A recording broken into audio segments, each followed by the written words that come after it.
Alors dans ce nouveau chapitre, nous allons découvrir ensemble comment utiliser et créer des data providers personnalisés. Donc je me suis dit que pour cette vidéo, on va essayer de créer un nouveau endpoint qui s'appelle Dependencies, qui liste les dépendances que l'on a dans notre projet.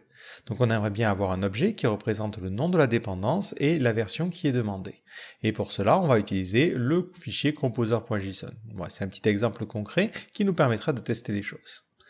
Donc pour créer un nouveau point d'entrée, le premier truc que vous allez systématiquement faire, c'est créer un objet qui va permettre de représenter les données. Nous, dans notre cas, ça va être un objet que l'on va placer dans le dossier Entity, et on va l'appeler Dependency. Donc je vais créer une nouvelle classe que je vais appeler Dependency. À l'intérieur de cette classe, je vais me dire que j'ai besoin de trois propriétés. Le nom de la dépendance, une sorte d'UID que je vais générer, et ensuite le numéro de version. Donc le numéro de version, ça va être simplement une chaîne de caractères qui sera ce que l'on a dans le composer.json. Alors moi, je m'imagine faire ça dès la construction. Donc on pourrait créer une fonction publique qui s'appellerait construct et utiliser la promotion PHP 8 pour faire ici quelque chose qui serait privé. Et par exemple, on mettrait une chaîne de caractères qui serait l'UID. Alors ça fonctionnerait, ça permettrait d'être un petit peu plus court.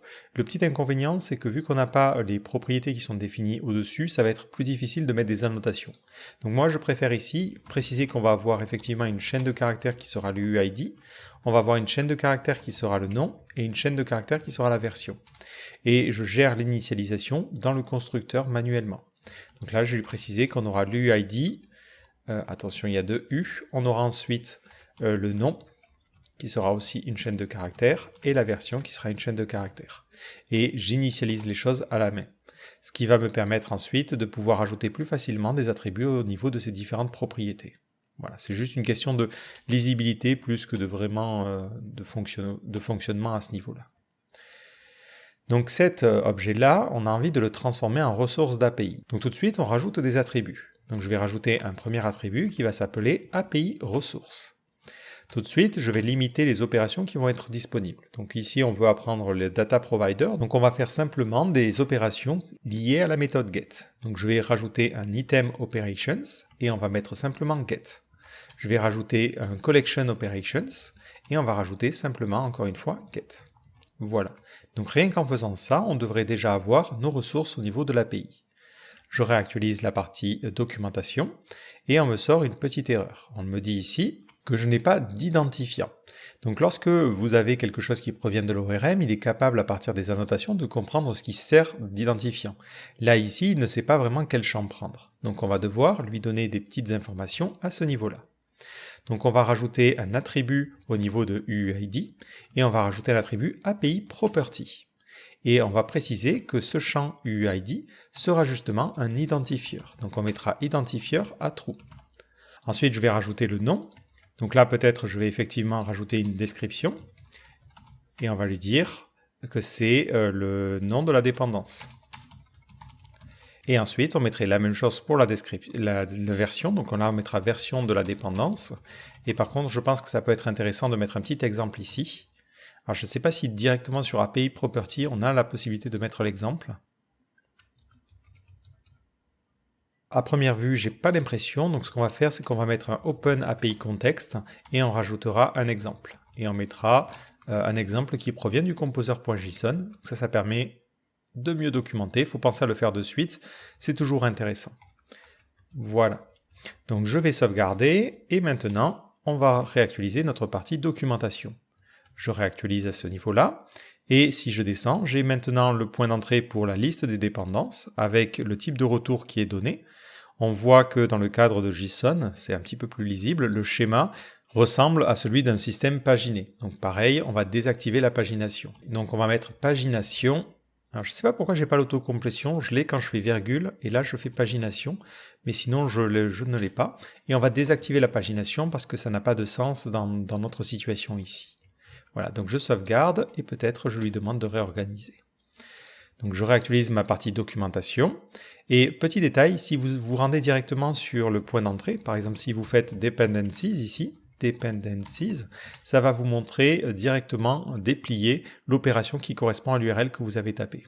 Et automatiquement en plus, il va faire la requête. Donc ça peut vous permettre de tester les choses.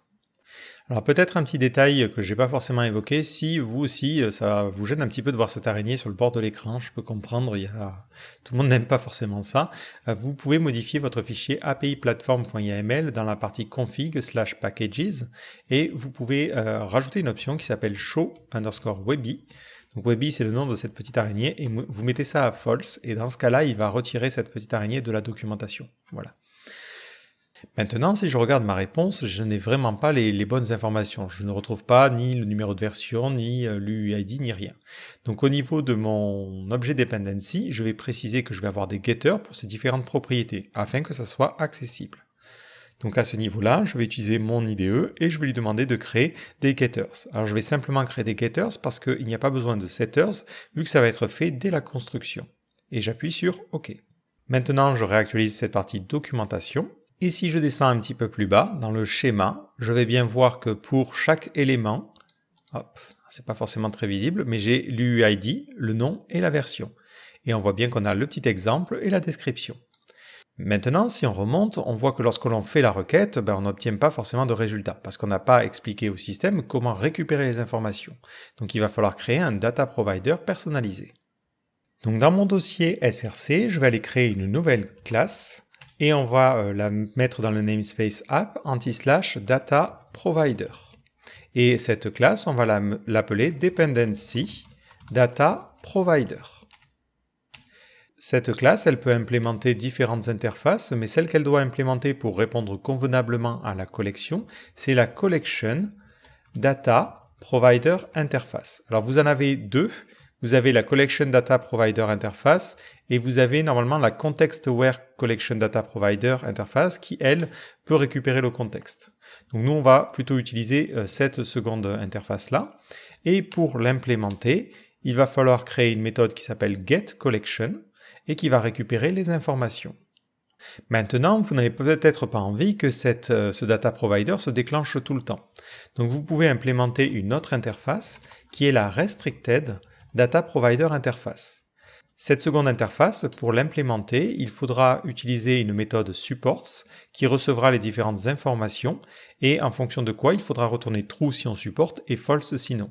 Donc l'idée c'est ici de détecter est-ce que la classe qui est demandée c'est une dependency et si c'est oui, je supporte et dans ce cas-là, je vais devoir utiliser le getCollection. Donc moi, à ce niveau-là, je vais rajouter un return et je vais regarder est-ce que la classe qui est renvoyée, c'est ma classe dependency, c'est mon entité. Voilà. Et si c'est effectivement le cas, on va avoir le reste de la logique ici. Si vous voulez voir un petit peu ce que j'ai, on va débugger ressource class, operation name et le contexte. J'essaie maintenant de réexécuter cette requête-là. Et on va voir qu'on a tout ce résultat-là. Alors, c'est pas forcément super visible. Donc, on va sortir notre inspecteur.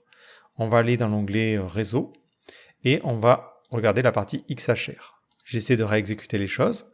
Lorsque j'appelle ici dependencies, voilà ce que je reçois. Ressource class, c'est bien le nom de la classe. Ensuite, on a la méthode get et le contexte qui nous permet de récupérer différentes informations. Donc dans le contexte, on pourrait filtrer suivant certaines choses que l'on pourrait avoir. Par exemple, mais si on a plusieurs types d'opérations de type collection, on pourrait récupérer le nom et faire des choses en particulier. Concrètement, dans cette situation-là, on n'a pas forcément besoin du contexte et on pourrait tout à fait s'en sortir très bien avec un simple Collection Data Provider Interface.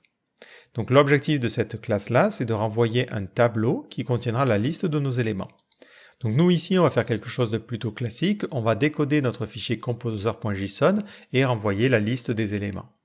Pour pouvoir lire ce fichier, il me faut le chemin vers le fichier composer.json. Alors là, je vais être un petit peu embêté. Donc on va utiliser le système de service pour pouvoir injecter les choses. Donc je vais avoir dans mon constructeur ici, une propriété privée qui va être une chaîne de caractères et qui s'appellera root path, qui me permettra d'avoir le chemin racine.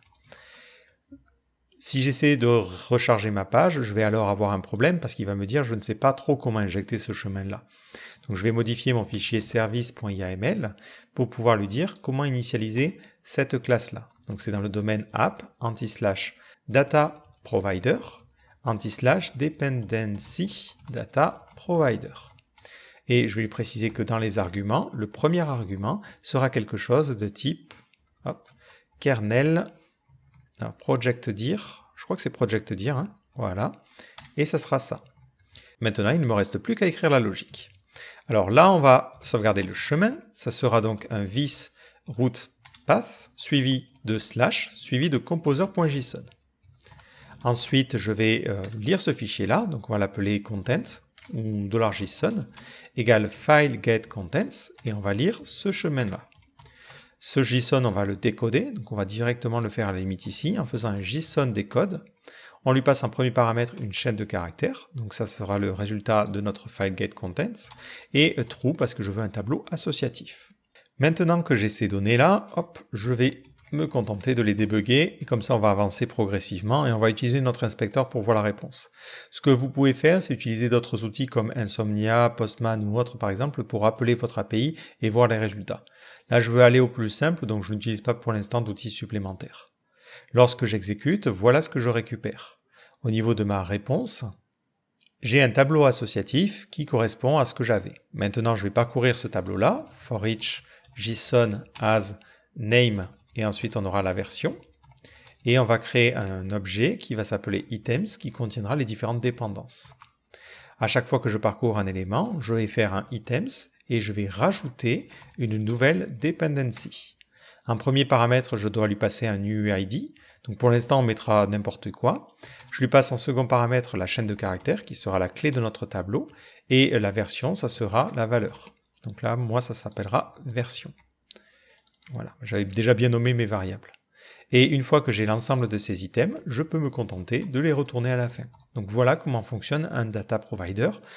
C'est pas très compliqué. Il a juste besoin de récupérer les informations. Ça va devenir un petit peu plus complexe si derrière vous avez besoin de rajouter des filtres ou ce genre de choses. Si maintenant je réexécute cette requête-là, vous allez voir que dans la partie Dependencies, on va avoir notre tableau. Et pourtant, j'obtiens une petite erreur. J'obtiens cette erreur-là parce que dans le mon JSON, moi, c'est la clé require qui m'intéresse. Autant pour moi. Voilà. Donc là, si je réexécute maintenant, on se retrouve bien au niveau de Dependencies avec la partie hydra de .member qui contient l'ensemble de nos enregistrements. On a l'ID, le type, le nom, l'UID qui est donc forcément cette chaîne-là, et ensuite le numéro de version. Si je lui demande ça en format JSON, je vais avoir quelque chose de complètement différent. Donc je ne sais pas si on peut exécuter, en JSON, on va tester ça. Je vais lui demander ici, du application/JSON et je vais try it out. Je clique sur exécuter et voilà ce que j'obtiens. C'est plus lisible, je trouve, des fois de ne pas avoir toute la partie hydra. Maintenant, on va améliorer la partie UUID pour avoir quelque chose qui va être vraiment unique et qui va dépendre du nom de la librairie. Donc je vais me rendre sur Packagist et on va chercher UUID. On va tomber sur cette librairie-là et je vais aller l'installer. Donc je vais me rendre dans mon terminal et faire un coup de composer require ramsey UUID. Et je vais générer ces ID-là à ce niveau-là. Je vais peut-être attendre juste qu'il ait fini d'indexer les choses pour qu'on ait l'autocomplétion. Voilà, et donc je vais faire UUID de Ramsey et je vais utiliser la méthode UUID5. En premier paramètre, on doit lui passer un namespace. Alors moi, je vais utiliser le namespace URL. Donc je vais mettre UUID de .namespace URL. Et en second paramètre, je vais utiliser le nom de ma dépendance. Et ça, quel que soit le nom, ça générera toujours le même UUID. Et je vais convertir ça sous forme de chaîne de caractères pour que ça puisse être utilisé. Si je réexécute ma requête, j'obtiens bien donc ces UUID, le nom et le numéro de version. Maintenant, on pourrait aussi rajouter des paramètres supplémentaires, comme par exemple la gestion d'un query parameters qui permettrait de filtrer ou de rechercher. On ne peut pas utiliser directement les filters, donc si vous regardez ici la partie API filter, on pourrait être tenté d'utiliser le search filter. Le problème, c'est que ce search filter, c'est quelque chose qui provient de la partie bridge pour le doctrine. Et dans notre cas, notre dépendance ici n'utilise pas doctrine. Donc on a deux solutions. Soit on se dit, on va directement dans le data provider venir gérer le query parameter, soit on va devoir créer un filtre spécifique qui correspondrait à cette situation-là. Donc là, c'est à vous de voir, mais on va pas forcément pousser plus loin que ça à ce niveau-là. On va maintenant regarder comment on peut faire pour récupérer un item en particulier. Donc on va prendre par exemple la partie API platform/core, on va prendre cette UUID et on va l'utiliser au niveau de la requête. Donc je vais me rendre sur le point qui permet d'ouvrir un élément et je vais essayer ce point d'entrée et lui demander d'exécuter avec ce UUID. J'exécute la requête et par défaut, on me sort une erreur de type not found. Effectivement, il va falloir que mon data provider implémente une autre interface qui est l'interface, vous pouvez quasiment le deviner, item data provider interface. Pour implémenter cette interface-là, on va devoir créer une méthode qui s'appelle getItem et qui permet de renvoyer un item. Cette méthode-là, elle prend en premier paramètre le type de ressource, ensuite l'ID, donc ça sera notre UID, et le type d'opération à exécuter et le contexte. La méthode support sera quand même utilisée parce qu'on utilise ici un restricted data provider interface. À ce niveau-là, je peux faire un petit peu le même code que celui que j'ai fait au-dessus. Donc on va peut-être séparer dans une fonction privée qu'on va appeler getDependencies. Idéalement, il faudrait que ce soit plutôt dans un repository pour être honnête.